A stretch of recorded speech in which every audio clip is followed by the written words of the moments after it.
For me, my line comes from circle practice, which is an ancient practice basically, like people gathered around a campfire under the local big tree or whatever.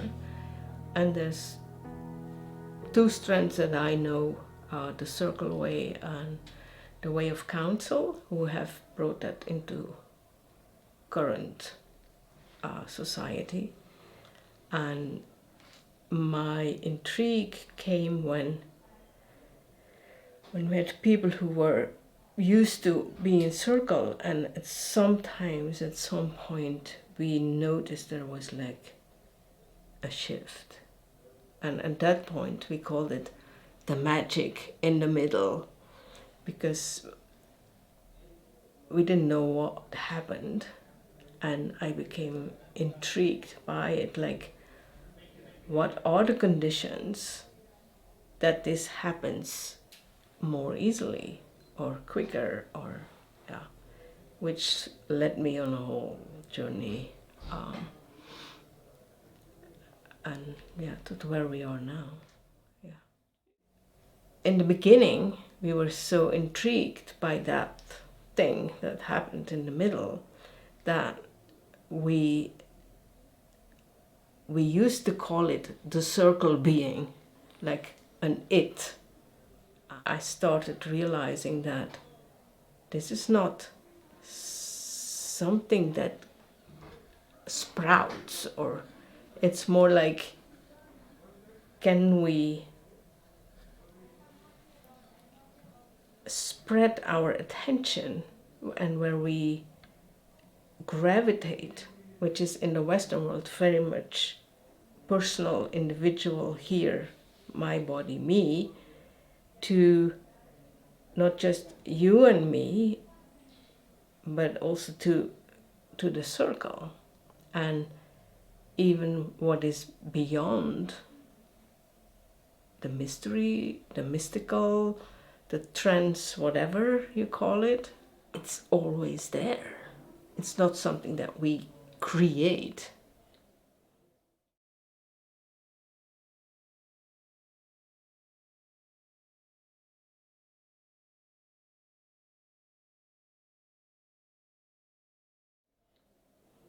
It's more like something that our attention can be trained to be with and to stay with, and not getting caught up in, when you spoke too fast, or you said something wrong, and just drop all of that interpersonal shit, if I may say so. And like, what is happening in between us?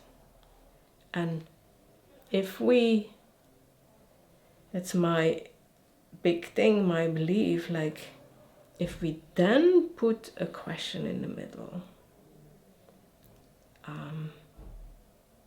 what insights might we get from, I don't know where? Actually, something creative can come true, I think.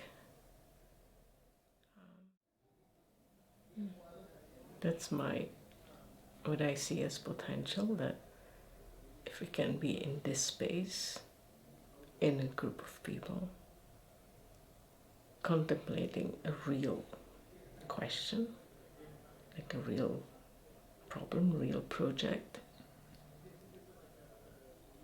what insights, what wisdom will reveal itself. I call it subtle sensing. How do you know that that person needs the song, or needs the money, or needs whatever? Where do you perceive? It's not by looking, it's not by hearing, but we have inner sensing organs that somehow know.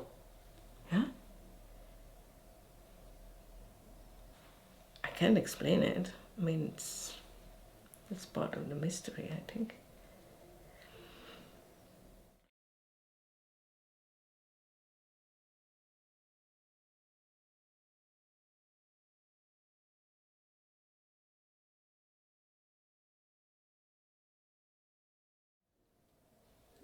what we, and the we is practitioners of what I've called collective presencing.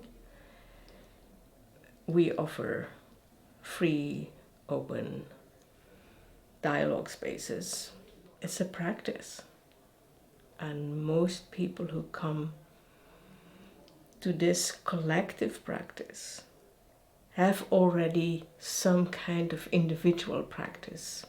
And that can be anything from authentic movement, meditation, Quaker, Feldenkrais, yeah, you name it, artists. And somehow they know, I think that's how I look at it, they know the power of practice. So what if we come together in practice, like every week, together in the open generative dialogue practice, and get more and more to this state and this awareness or presence or whatever word you want to use. That's how we have been doing it so far. We had gatherings with women. It was called Women Moving the Edge, which happened 13 times over a 7-year period, either more on the European side, Belgium, or more on the US, mostly around Boston, because that was where my partner in crime was at that time. And we just explored this, just experimenting basically. And out of these gatherings, with lots of prep calls, which were all transcribed, some of my blog posts that I had written in these gatherings. So I had a huge pile of data, you could say. And I started looking for, like, what is the underlying pattern? What is the model, you could say?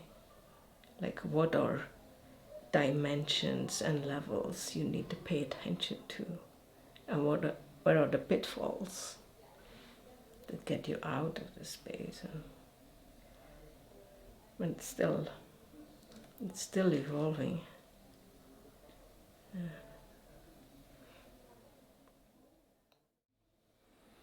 And it's only when COVID came and Peter Limburg from the STOA invited me for an interview, and then invited for a weekly practice online, I was like, oh, is that going to work with people that I don't know?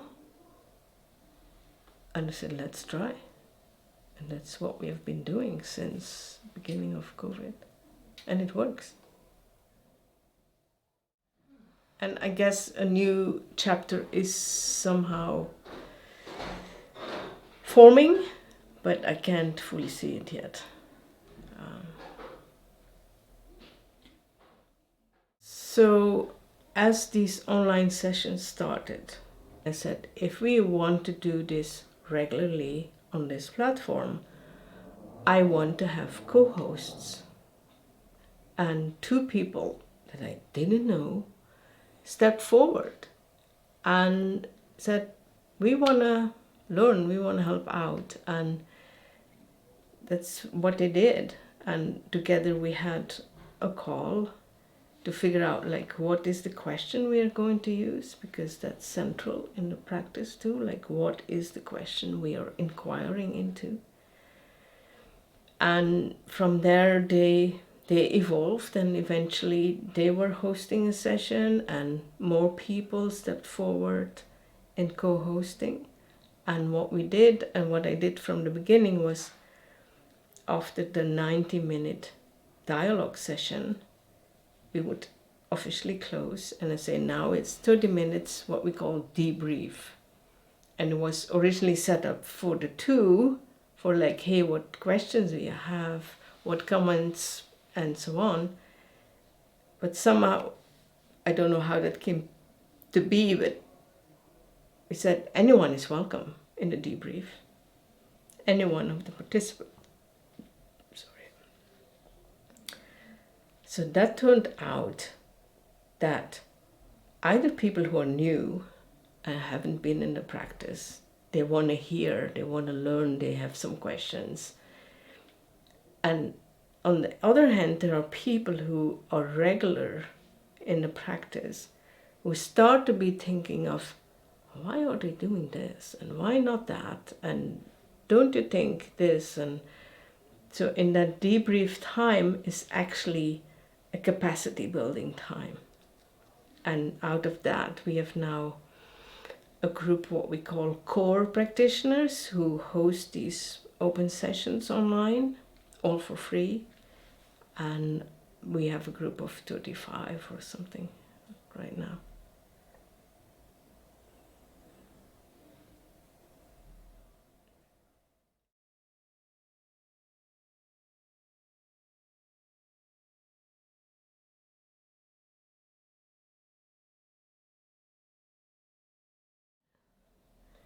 I used to say I'm just a little Flemish girl. That was my, let's say, my upbringing. Working class, little village. Yeah, totally Catholic, as most of Belgium is. So I went to university, got married, got 3 kids, was supposed to be on the right path, and then got divorced and started following my first course somewhere, and since then it never stopped in a way. So I've done loads of workshops and trainings, and I studied psychology, didn't have the feeling or the confidence and the feeling that I learned something or anything useful. I mean, in the relationship with patients, yeah. So then later on I did another training which was called emotional bodywork, which was very physical emotional work.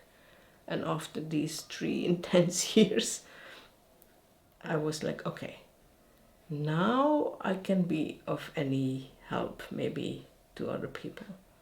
And so I've been a therapist since long. And from therapists, individual, did group therapy, and also went to teams and bigger systems and organizational development and training in art of hosting, and yeah, so many things. And I'm a gardener. You can find me every weekend day in the garden. Keeps me sane. So that's my grounding. If you build good soil, things grow.